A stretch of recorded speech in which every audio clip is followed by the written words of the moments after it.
Hello everyone, welcome to our YouTube channel keep it simple.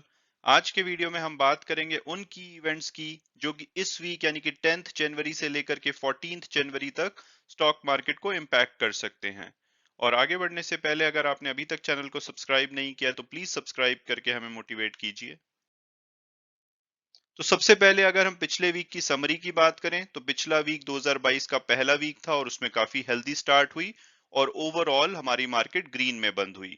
और अगर summarise करें data wise तो 2.6% के गेन्स देखे गए बेंचमार्क इंडेक्स में और उसके जो मेन रीजन थे वो थे कि पॉजिटिव ग्लोबल क्यूज रहे। इसके अलावा जो फॉरेन इंस्टीट्यूशनल इन्वेस्टर लगातार सेलिंग कर रहे थे उन्होंने अपना मूड चेंज किया और उन्होंने नेट बाइंग करी। हालांकि थर्सडे को स्पेसिफिकली 6 जनवरी को मार्केट हमारी गिरी थी क्योंकि फेड जो मीटिंग हुई थी यूएस में उसका आउटकम आया था और उसमें इंडिकेट किया गया था शायद वो बॉन्ड्स की सेलिंग स्टार्ट कर सकते हैं, जिसकी वजह से थर्सडे को थोड़ा दबाव देखा गया। लेकिन फ्राइडे वापस हमारी मार्केट 0.38% बढ़ के बंद हुई। और अगर हम ओवरऑल समराइज करें निफ्टी 50 को तो वो 459 पॉइंट बढ़ के 17,813 के लेवल पे बंद हुआ। ये तीसरा ऐसा वीक था जिसमें कि अप ट्रेंड देखा गया। और अगर सेक्टर स्पेसिफिक बात की जाए तो बैंकिंग और फाइनेंशियल्स ने काफी अच्छा किया और वहीं आईटी और फार्मा ने अंडर परफॉर्म किया। और अगर ब्रॉडर मार्केट की बात की जाए तो बीएससी मिड कैप और स्मॉल कैप दोनों ही इंडेक्सेस 2-2% के गेन के साथ बंद हुए।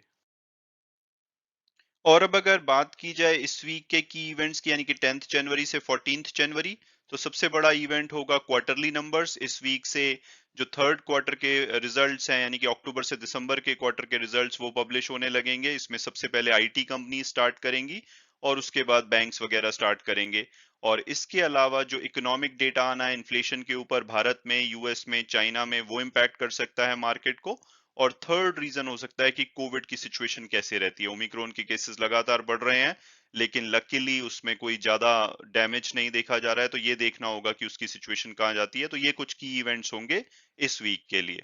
तो सबसे बड़ा इवेंट होगा अर्निंग्स, जिसमें कि 68 कंपनीज हैं जो कि अपने थर्ड क्वार्टर के रिजल्ट डिक्लेयर करेंगी और 9 मंथ का जो भी स्कोर कार्ड होगा यानी कि अप्रैल से दिसंबर का वो भी पब्लिश करेंगी।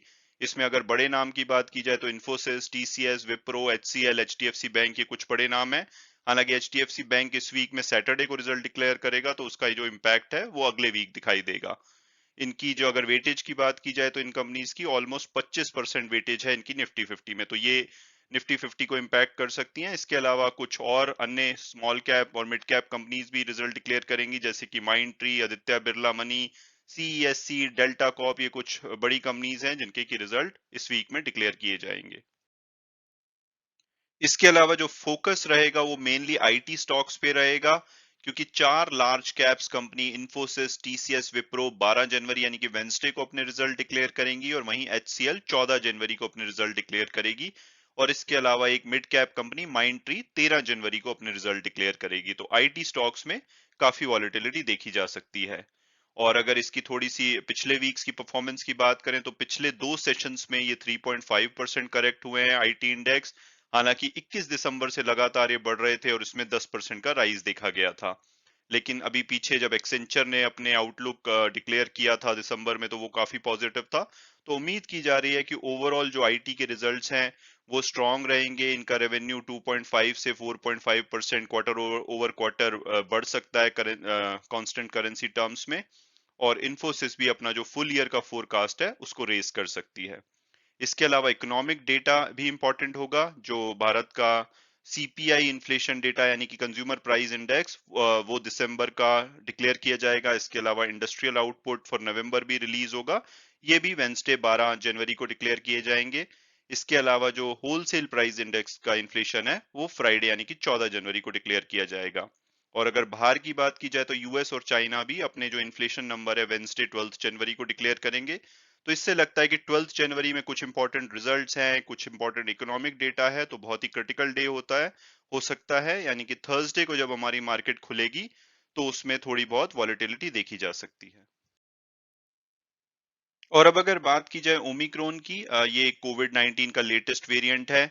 तो इसके जो केसेस हैं दुनिया भर में बढ़ रहे हैं, तो दुनिया भर की स्टॉक मार्केट इसको वॉच करेंगी कि यहाँ पे क्या प्रोग्रेस रहती है। हालांकि फॉर्चुनेटली अभी तक इसका ज्यादा डैमेज नहीं देखा जा रहा है, हॉस्पिटलाइजेशन और डेथ रेट कंपैरेटिवली कम है।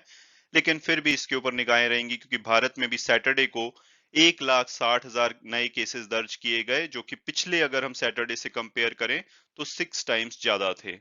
हालांकि वही मेडिकल एक्सपर्ट्स कह रहे हैं कि जो हॉस्पिटलाइजेशन है और मोर्टेलिटी रेट्स है वो लो है, तो हो सकता है कि ये इतना सिवियर ना हो जितना कि पिछला डेल्टा वेरिएंट था। और अगर यहाँ पे वैक्सीन डोजेस की बात की जाए तो 148 करोड़ कोविड की वैक्सीन डोजेस जो कि 18 साल से ऊपर के लोगों को लगाई जा चुकी हैं।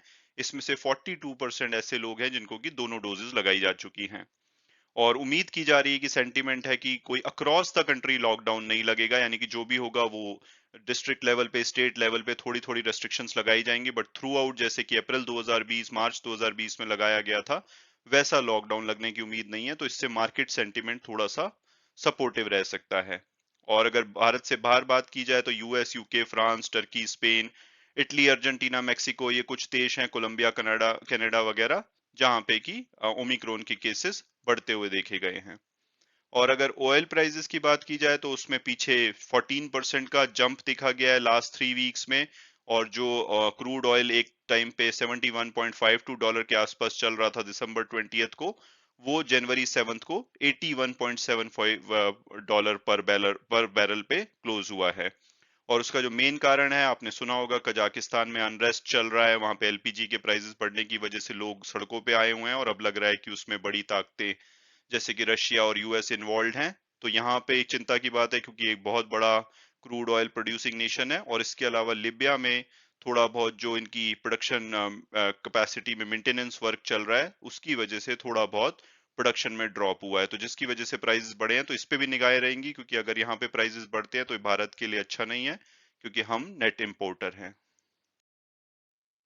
और अब अगर बात की जाए फॉरेन इंस्टीट्यूशनल इन्वेस्टर और डोमेस्टिक इंस्टीट्यूशनल इन्वेस्टर की, तो फॉरेन इंस्टीट्यूशनल इन्वेस्टर ने एक लंबे समय के बाद पिछले वीक में नेट बाइंग करी। इन्होंने 1,000 करोड़ के नेट शेयर्स को बाय किया। इससे पहले पिछले 2 महीने में देखा जाए तो उन्होंने 75,000 करोड़ से ज्यादा के शेयर की सेलिंग करी थी।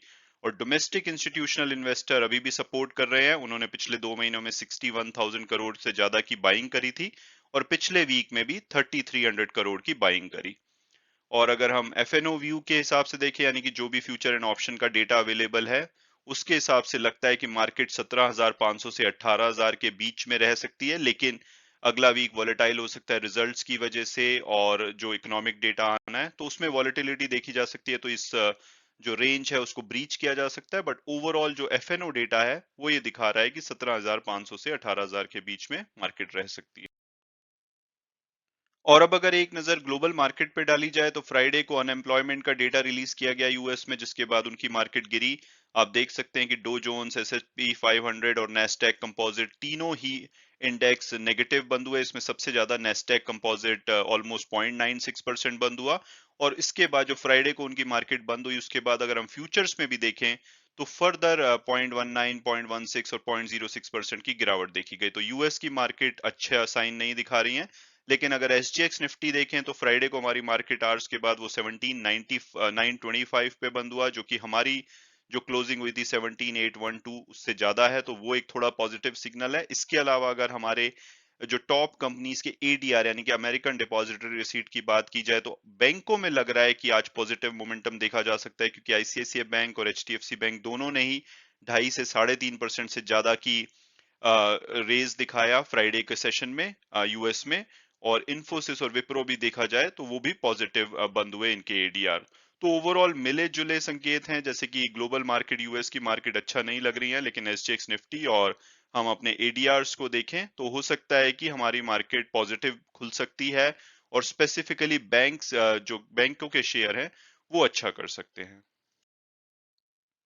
और वीडियो क्लोज करने से पहले मैं हमेशा की तरह डिस्क्लेमर दूंगा कि जो भी व्यूज थे वो मेरे पर्सनल थे। अगर आप किसी भी शेयर में इन्वेस्ट करना चाहते हैं तो अपने फाइनेंशियल एडवाइजर से बात कीजिए। उसके बाद अगर आप कंफर्टेबल होते हैं तभी आप उसमें इन्वेस्ट कीजिए। Thanks so much for watching the video and God bless you all.